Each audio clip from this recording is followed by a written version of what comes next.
Lysander Spooner wrote in Trial by Jury, quote, "For more than 600 years, that is, since Magna Carta in 1215, there has been no clearer principle of English or American constitutional law than that in criminal cases it is not only the right and duty of juries to judge what are the facts, what is the law, and what was the moral intent of the accused, but that it is also their right and their primary and paramount duty to judge of the justice of the law, and to hold all laws invalid that are, in their opinion, unjust or oppressive, and all persons guiltless in violating or resisting the execution of such laws." End quote.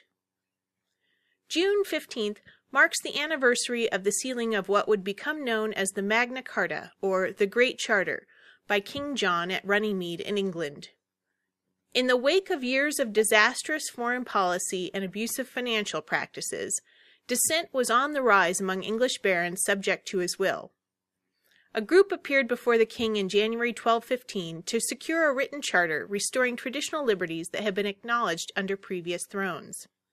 King John stalled for time, putting them off by promising he would give an answer in the spring. In the meantime, he tried to muster support from Pope Innocent III and to assemble an army. The barons returned in April, this time with even more demands, which the king rejected outright.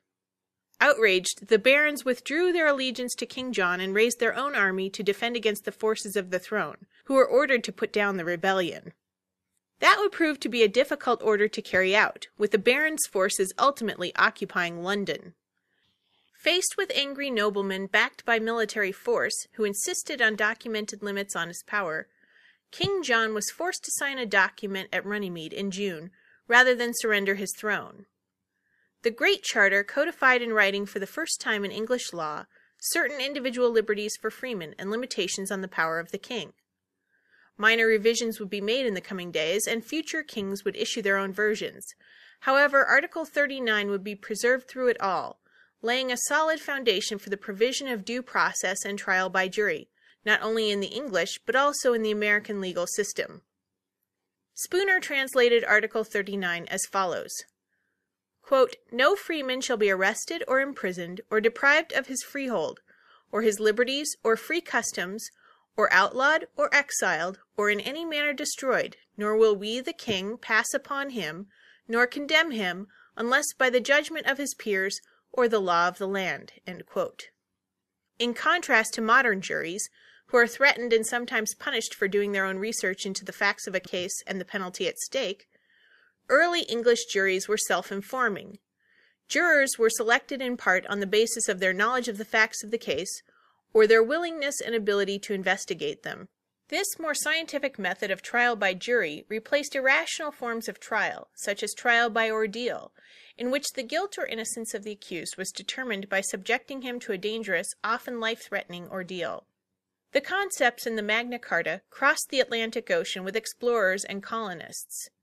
England's legal system served as a model for the legal systems of many colonies in America. Centuries after the signing of the Magna Carta, the American founders would look to it for inspiration and historical precedent in asserting independence when the protections colonists enjoyed in England were not extended to them as promised in English colonies overseas. Notable grievances listed in the Declaration of Independence stem directly from neglected guarantees in the Magna Carta, including the right to trial by jury. Nearly 800 years after its inception, the Magna Carta still influences modern American jurisprudence.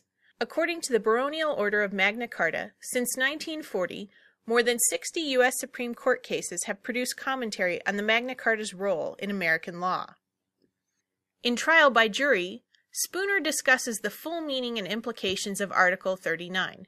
Quote, "The barons of England, sustained by the common people, having their king in their power, compelled him, as the price of his throne, to pledge himself that he would punish no freeman for a violation of any of his laws, unless with the consent of the peers, that is, the equals of the accused." The question here arises, whether the barons and people intended that those peers, the jury, should be mere puppets in the hands of the king, exercising no opinion of their own as to the intrinsic merits of the accusations they should try, or the justice of the laws they should be called on to enforce. Whether those haughty and victorious barons when they had their tyrant king at their feet, gave back to him his throne, with full power to enact any tyrannical laws he might please, reserving only to a jury the country the contemptible and servile privilege of ascertaining, under the direction of the king or his judges as to the laws of evidence, the simple fact whether those laws had been transgressed. Was this the only restraint which, when they had all the power in their hands, they placed upon the tyranny of a king whose oppressions they had risen in arms to resist?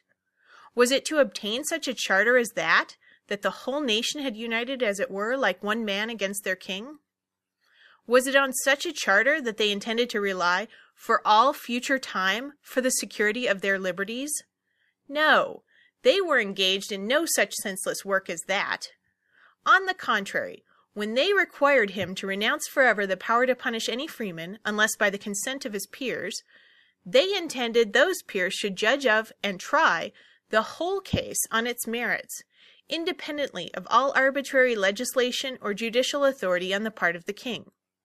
In this way, they took the liberties of each individual, and thus the liberties of the whole people, entirely out of the hands of the king, and out of the power of his laws, and placed them in the keeping of the people themselves." End quote.